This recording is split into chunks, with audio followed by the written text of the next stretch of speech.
Assalamu alaikum mwanamichezo popote ulipo ndani na nje ya mipaka ya Jamhuri Tukufu ya Muungano wa Tanzania. Nikaribisha sana Mpenja TV. Tunafahamu hakuna taasisi ya mpira wa miguu isiyokuwa na ngazi ya uongozi. Mpira wa miguu umegeuka ni jukwaa la biashara kubwa ya kipesa na mambo mengine muhimu ambayo yanapatikana kwenye mpira wa miguu.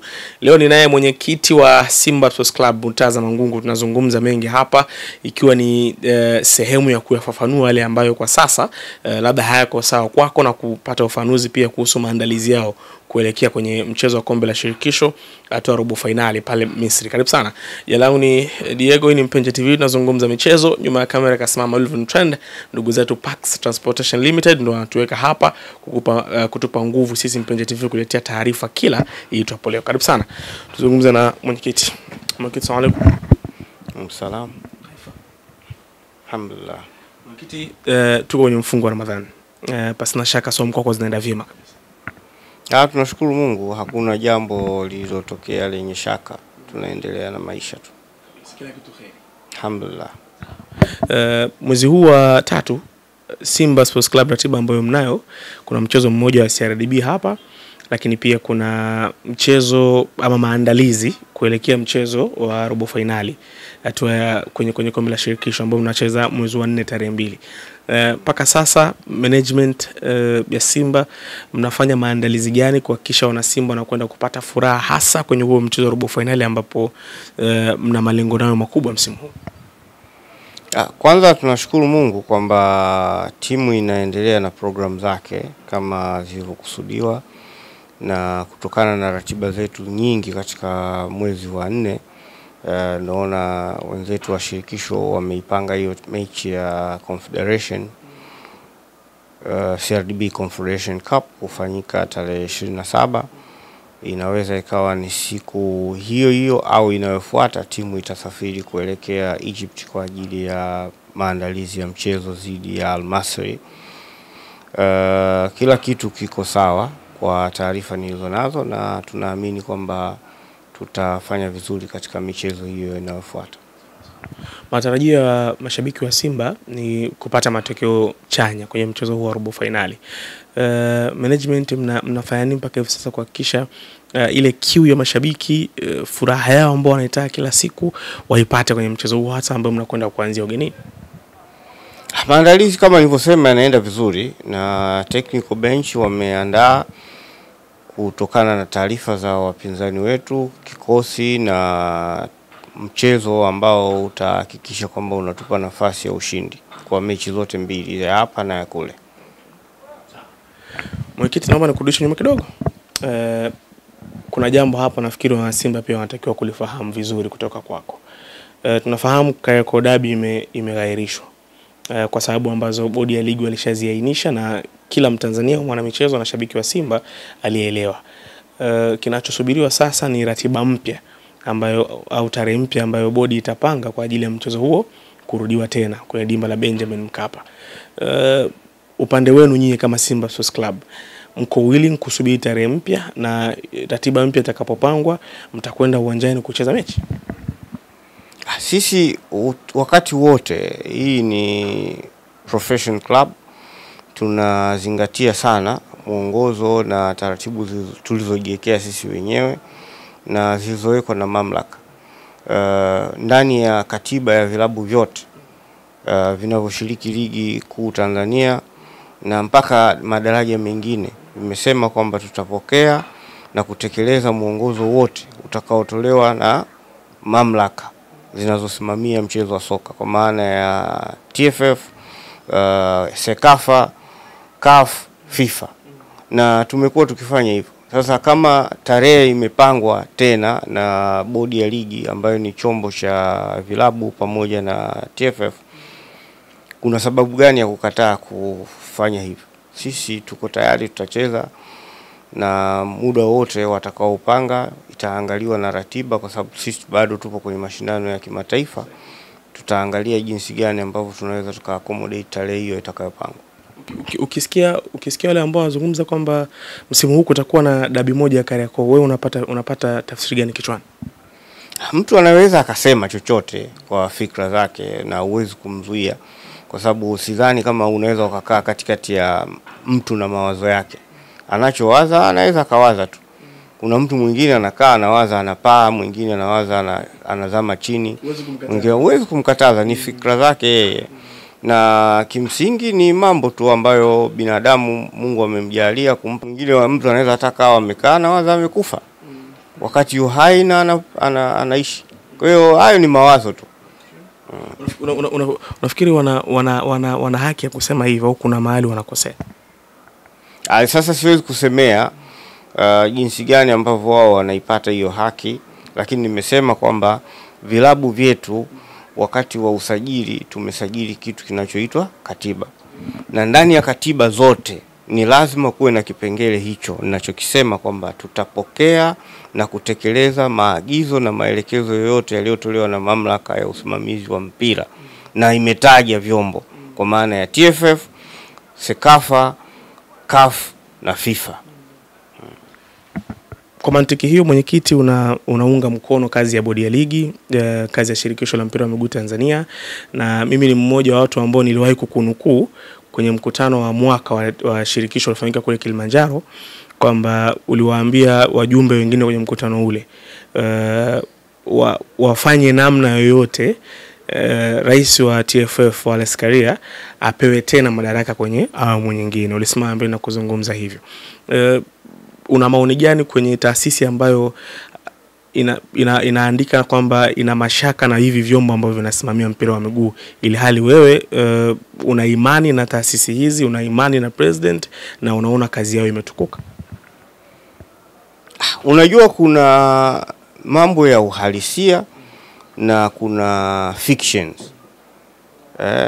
Yani fictions naweza nikasema kwamba tafsiri yake, kama najua vizuri kuitafsiri, ni mambo ya kuigiza hivi. Kwani viongozi wa vilabu vingine baada ya mimi kuwasilisha maoni yale na azimio lile kupitishwa, si waliunga mkono pia? Mbona hawakutoa shaka hiyo pale? Kwa hiyo ni mambo tu ambayo yamezuka hapa katikati, lakini sisi tunachotaka ni usimamizi mzuri wa uendeshaji wa mashindano ambayo sisi kama industry ya mpira tunataka. Tunaona kwamba timu zetu za taifa, vilabu vyetu vinafanya vizuri kwenye mashindano na wigo wa kimataifa na ndani. Sasa huyu ambaye anasema kwamba hawawezi kufaa, wanajua labda walikuwa wanamhitaji fulani ambaye angeweza kuwapa favor fulani ambayo labda wanaikosa kwa huyu aliyekuwepo. Labda naweza nikadhani hivyo.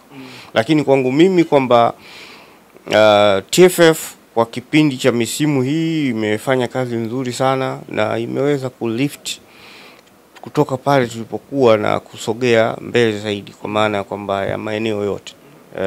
Na hii inachagizwa kwanza ya usimamizi wao mzuri, lakini pia na chachu ya serikali imeweka nguvu kubwa sana kuhakikisha kwamba mambo yote yanakwenda vizuri. Kwa bahati nzuri tu kuniuliza swali hilo, lakini jana nilikuwa nazungumza na mwandishi hapa kuhusiana na miaka 4 ya Mama Samia. Nikawa nasema kwamba awamu hii tumejitahidi sana kuona kwamba mpira unasonga mbele na michezo inasonga mbele. Lakini unapozungumzia mpira kuna mambo mengi sana ambayo yanahitajika kimiundombinu. Unapozungumzia umeme, unapozungumzia maji, unapozungumzia barabara, unapozungumzia usafiri wa reli, unapozungumzia usafiri wa anga, kila sekta zinahitaji kuwa ziko katika hali nzuri, ndio huo mpira wenyewe utaweza kucheza vizuri. Kwa hiyo miundombinu inapatikana. Leo hii tunaona teknolojia inakuwa, mtu anaweza kanunua tiketi kwenda uwanjani mapema, mtu anaweza akajua hali ya hewa ilivyo. Yani vitu vingi sana ambavyo tunaishukuru na kuipongeza serikali kwa kazi hiyo kubwa iliyofanya. Lakini mimi tu kwa kumalizia, washabiki, wapenzi na wanasimba wamekuwa na uvumilivu uliopindukia. Kwa sababu kadhia iliyotokea siku hiyo ya Ijumaa ya tarehe 7, kama nao wangetoka katika maeneo yao wakaenda kama walivyoenda wao watu wa timu nyingine, pale pangekuwa na ghasia kubwa sana. Na baada ya hapo tumesubiri kuona kwamba mamlaka zitatoa uamuzi gani baada ya kuandikia kadhia tuliyoikuta. wakaahirisha mchezo kwa tathmini ambayo wao wenyewe walifanya. Lakini watu hawa kwa kuwa walikuwa wameikusudia shari, waliondoka katika eneo ambalo wanaishi, wakavuka mpaka wakafika Bunju. Wanasema tumefuata mechi hapa, tunataka kucheza na hawa. Haya. Sasa leo hii hamu ile ya kucheza mechi imewatokaje? Kama wao baada ya mchezo kuahirishwa siku ya pili walitoka wakaenda mpaka Bunju. Ile hamu imewaishaje? Yaani kilipata nini hapa hamu yao ya kucheza na Simba ikawaisha? Labda kwa sababu hawakuwakuta Bunju. Sasa Bunju watu wanakuwepo pale kwa program, lakini ile ni shari. Ukipeleka gari na watu wako wewe pale, je, watu wa Simba nao wangehamaki? Ingetokea ghasia kubwa. Sasa hivi vitu vinahitaji umakini, weledi na pia kusikiliza na kuona. Ukiamini katika maisha yako wewe ndio unajua kila kitu, then kichwa chako kina tatizo. Hakuna mtu yoyote duniani ambaye anajua kila kitu. Lakini pia hakuna mtu duniani ambaye hajui kitu chochote. Asante sana. Cha kumalizia kwenye hawa maelezo ambayo umenieleza. Ni dhahiri shahiri kwamba Simba nyewe hamkugomea mchezo, lakini taarifa ya bodi ndio iligairisha mchezo ule husika wa tarehe 8. Sasa mimi sitaki kurudia tena hayo kwa sababu maamuzi yameshatolewa na mamlaka, na mamlaka ikishatoa maamuzi sisi hatuwezi tena kujadili. Kwa hiyo nimekujibu tu kwa hisani ili na wewe uone kwamba nimekujibu, lakini kimsingi mimi yani maoni yangu ni kwamba sisi tunasubiri mamlaka itakachoamua. Lakini na tukumbushane sisi wote katika sekta hii ya michezo na sekta nyingine, usidai haki kama we mwenyewe utendi haki. Ili upate haki kwanza tenda haki. Hiyo umededicate kwa nani mwenyewe? Nimesema hivi, katika sekta zote ili udai haki na wewe tenda haki.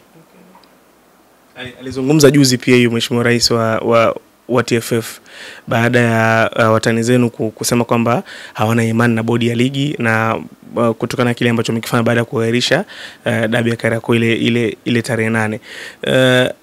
Unaamini kwamba hata wao hawatendi haki kutokana na haki ambao wanaidai? Wao wenyewe watajipima. Hilo ni jambo ambalo wao wenyewe wanatakiwa wajipime. Mimi siwezi kuwapima. Wajipime wao wenyewe na wataweza kufikiria hiyo. Na rais wa TFF mimi nadhani amekuwa na uvumilivu mkubwa uliopindukia. Kwa hiyo tumpongeze kwenye hilo na tuwaombee Mungu hawa wasioelewa waelewe na wale ambao hawajui wajue, au wapate wastani tu wa kuweza hata kujiongoza kwa hatua chache. Una chochote cha hili linaloendelea kwa sasa? Mimi sina chochote cha kushauri zaidi ya kuwa yaliyosemwa, na sisi tutapokea mwongozo wao, watakachokielekeza tutakachokitekeleza. Nikushukuru sana. Asante. Uwe na Ijumaa njema. Na nyie pia. Huyo ni mwenyekiti wa Simba Murtaza Mangungu. Tumezungumza hapa, pasina shaka utakuwa umefahamu, umeelewa pia kile ambacho ametueleza baada ya kutamatisha mahojiano haya. Hii ni Mpenja TV, tunazungumza michezo. Nikushukuru ambao umetazama tangu tumeanza mpaka hivi tumefika ukomo. Kubwa ilikuwa ni kuyaweka sawa yale ambayo yanakutatiza kwa namna moja ama nyingine. Naitwa Diego.